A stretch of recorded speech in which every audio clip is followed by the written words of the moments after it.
A king is on his deathbed. The prophet walks in. Set thy house in order, for thou shalt die, and not live. The king turns his face to the wall and weeps. The prophet leaves. Then the word of the Lord comes a second time, 15 years. The prophet returns. He carries two things, a sign in the sky, and a piece of dried fruit. Why did he need the fruit? The verse hides inside Isaiah 38, easy to skim past. It hides inside 2 Kings 20 as well, in the parallel account. And Isaiah said, "Take a cake of figs."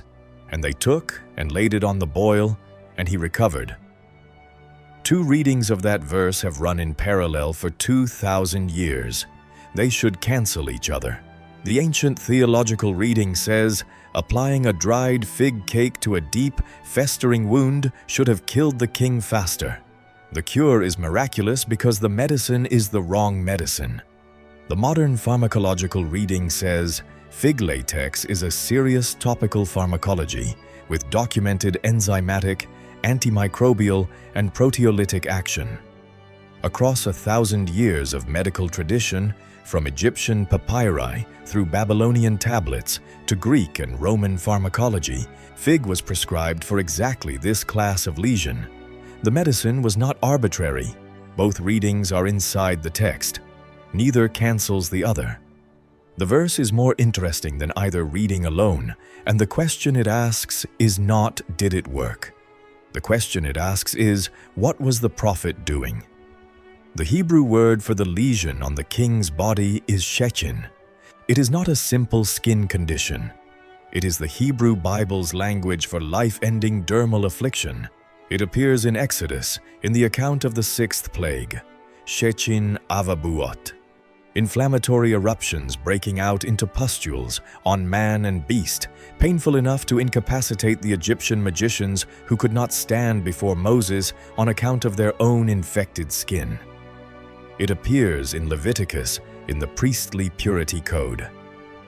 Shechin is treated as an ulcerous lesion that, on healing, leaves a scar, the zarabet ha-shechin, that the priest must examine and differentiate from the more serious zara'at. It appears in Deuteronomy 28 twice. Shechin Mitzrayim, the boil of Egypt, listed among the covenant curses, and shechin raj, severe shechin, from the sole of the foot to the top of the head. Systemic, body-wide. It appears in Job when Satan returns from before the Lord. Smote Job with sore boils, from the sole of his foot unto his crown. The same word. The ultimate test of human endurance. The Septuagint, the Greek translation of the 3rd century before our era, renders shechin as helkos, a suppurating ulcer. The Vulgate, 4 centuries later, renders it as ulcus. The translators chose the word for ulcer, not the word for rash. This is a disease that kills. What disease exactly is a separate question, and the honest answer is that we do not know. Modern medical historians have proposed several candidates: cutaneous anthrax, severe staphylococcal carbuncle, deep mycobacterial abscess. The most provocative proposal appears in the Journal of the Royal Society of Medicine, year 2000, in a short paper by J.P. Griffin, titled simply, "The Plague Called Shechin in the Bible." Griffin argues that the symptomatology of shechin across its biblical occurrences fits bubonic plague, Yersinia pestis, better than any other modern category. The archaeological evidence backs the chronology. Fossilized remains of the plague, flea, have been recovered from Amarna, Egypt, dating to the 14th century before our era. Black rats, the disease's reservoir, arrived in the eastern Mediterranean around the same period via ships from India. If Griffin is right, the 6th plague of Egypt and Hezekiah's boil may be the same pathogen, separated by 7 centuries. The retrodiagnosis is not provable. Iron Age physicians did not categorize disease by microscopic pathogen. They categorized it by visible symptom and by perceived divine origin. Calling Hezekiah's shechin a plague bubo is projecting 19th century bacteriology onto 8th century prose. But the proposal explains something the text gives us directly. Isaiah did not arrive with a maybe. He arrived with a sentence, "Thou shalt die." If the lesion was a plague bubo, the prophet's medical assessment, in the parlance of his century, was correct. There is one more text the chapter needs. The Talmud, Tractate Berakhot, page 10, side B, preserves a strange rabbinic memory about Hezekiah and the medicine of his time. The Gemara asks, what did Hezekiah mean when he prayed, "I have done what is good in your sight"? Rabbi Levi answers, he suppressed the Book of Remedies, the Sefer Refuot, a lost medical compendium that the rabbis believed Hezekiah had deliberately hidden to force his people to rely on prayer rather than on the empirical pharmacology of the day. The paradox the rabbis recognized is the paradox we are about to walk through. The king who suppressed the medical texts of his kingdom is now lying on his deathbed, and the prophet of his kingdom is about to prescribe a botanical remedy. From what tradition? The Hebrew of the prescription is two words, develet teanim, a cake of figs, not a fig, not fig leaves, not the milky white sap that beads from a cut green fig, a cake. The Brown Driver Briggs lexicon, the standard reference work for biblical Hebrew, is exact on the word. Dibelah, a cake of pressed figs, a processed agricultural product. Dried fruit, pressed into a dense block for preservation, storage, and consumption. The same word appears in 1 Samuel chapter 30. David's men, marching back across the Negev, find a starving Egyptian slave abandoned in the desert. They give him a piece of develet and 2 clusters of raisins. He ate, and his strength returned to him, for he had eaten no bread and drunk no water for 3 days and 3 nights. It is travel ration, calorie-dense, shelf-stable, sweet, the opposite of medicinal. This matters because the modern pharmacological argument for fig poultices rests on the chemistry of fresh fig latex, the proteolytic enzymes that break down dead tissue, the photoactive compounds that inhibit pathogens, the antimicrobial spectrum against the bacteria of suppurating wounds. That chemistry lives in the white sap from a cut green fig. It is largely absent from a sun-dried, sugar-saturated fig cake. The biblical text specifies the form of fig that does not contain the active pharmacology that the rest of the ancient world used for skin lesions. The Greeks, the Romans, the Egyptians, the Babylonians, all of them, when they prescribed fig for a boil, prescribed the latex from the fresh fruit. Isaiah's prescription is for the storage form. Rashi saw this. Rashi, Rabbi Shlomo Yitzchaki, the 11th century French rabbinic commentator working at his desk in Troy, read Isaiah 38:21 and made the same observation in the 11th century that biochemistry would make in the 20th. His comment on the verse is preserved in the Mikraot Gedolot, the standard rabbinic Bible, and reads as follows, "And they shall spread it, smooth it onto the boil."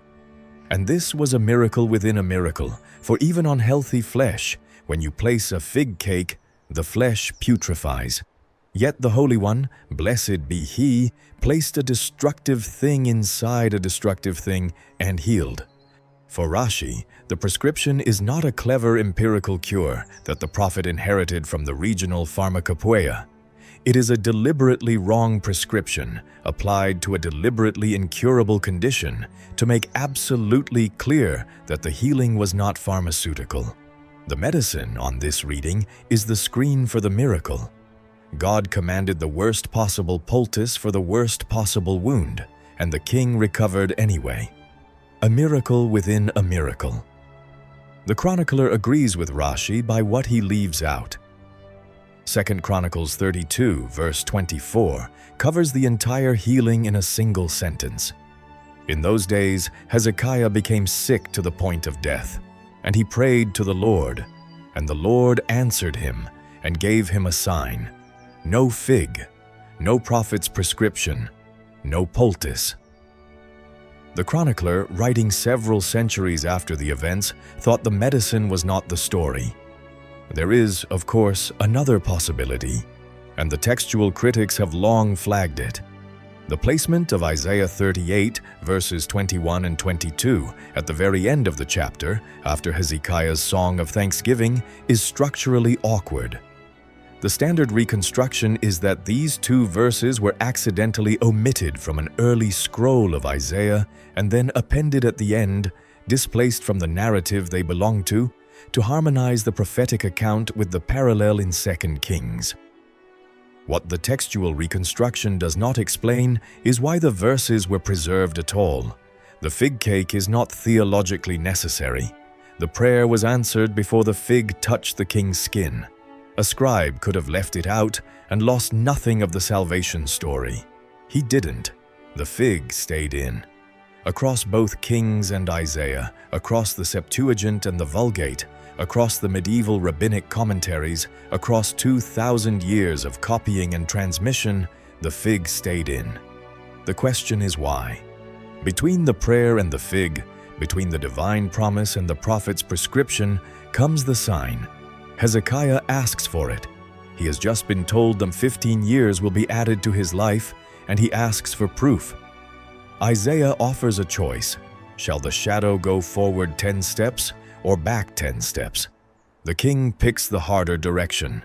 Let the shadow return backward 10 steps. The shadow on the Ma'alot Achaz, the steps of Ahaz, recedes 10 degrees. The instrument was not a circular Hellenistic sundial of the kind we picture today. The Hebrew word ma'alot does not mean dial, it means steps or stairs.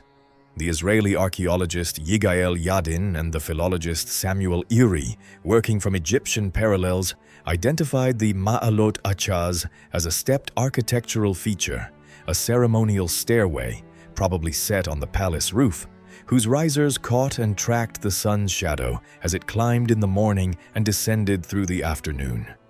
The Egyptian comparator is a small limestone artifact in the collection of the Egyptian Museum, Cairo, catalog number CG33401.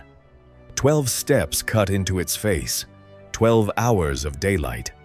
A gnomon, a vertical rod, rising from the top of the steps and casting a shadow that walks down them one by one as the afternoon passes. The shadow on the Ma'alot Achaz on that day would have been the shadow of a king's death, descending the steps of his own palace 1 hour at a time. The miracle reversed it. The sign and the poultice are placed in this order in 2 Kings 20.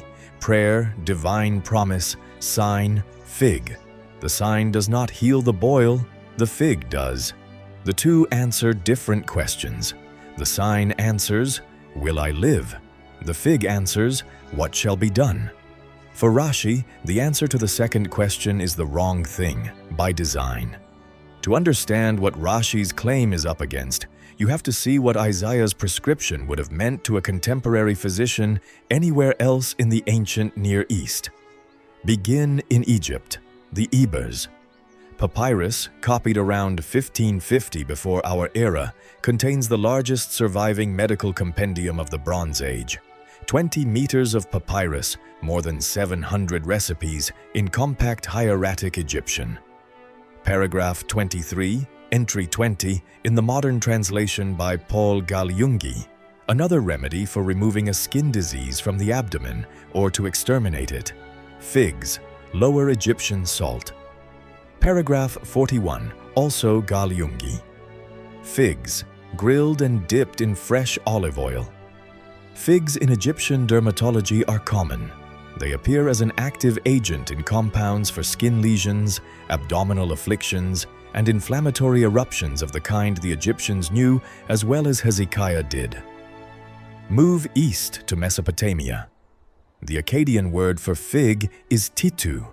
The Babylonian therapeutic corpus, catalogued by the German Assyriologist Franz Köscher and translated into English by Niels Hiesel and Joanne Skurlock, prescribes fig in mixtures of botanicals, oils, and minerals applied as salves and bandages to lesions called shinit and bubutu.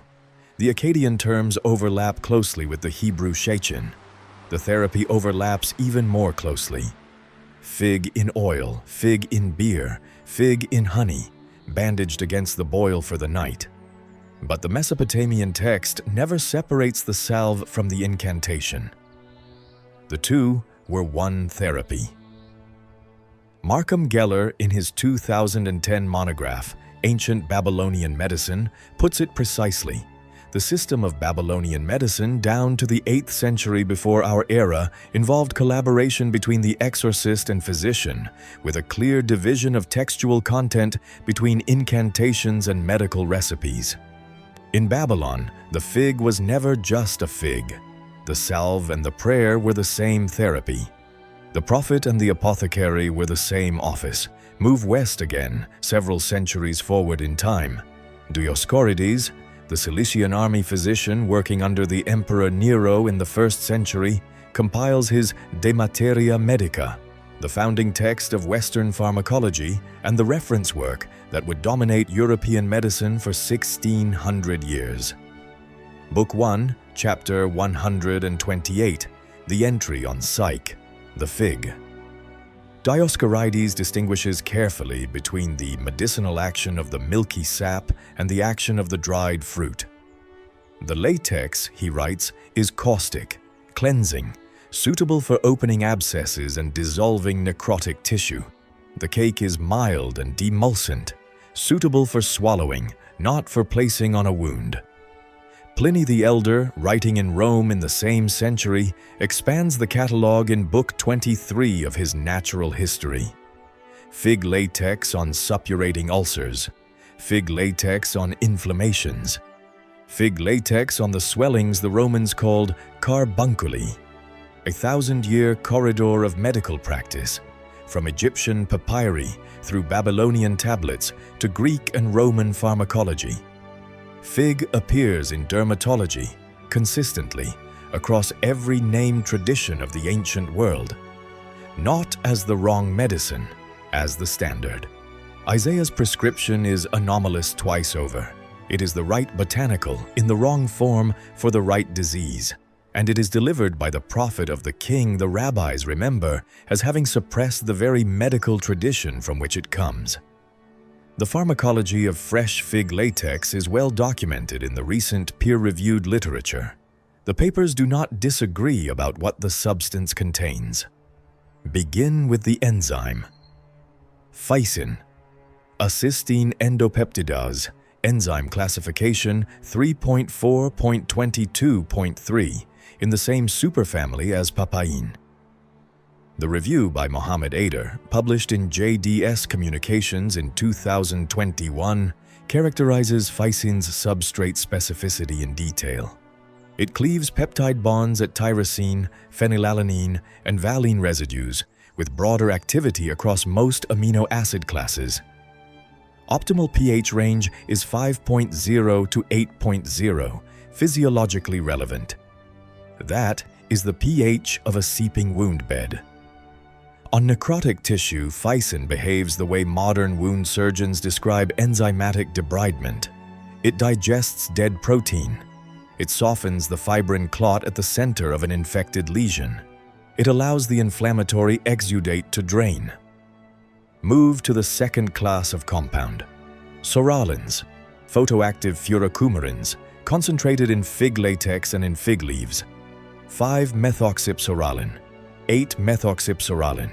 Bergaptan, the same molecule class is the active agent in Piuva therapy. Psoralen plus ultraviolet A, a mainstream dermatologic treatment for psoriasis, vitiligo, and cutaneous T-cell lymphoma.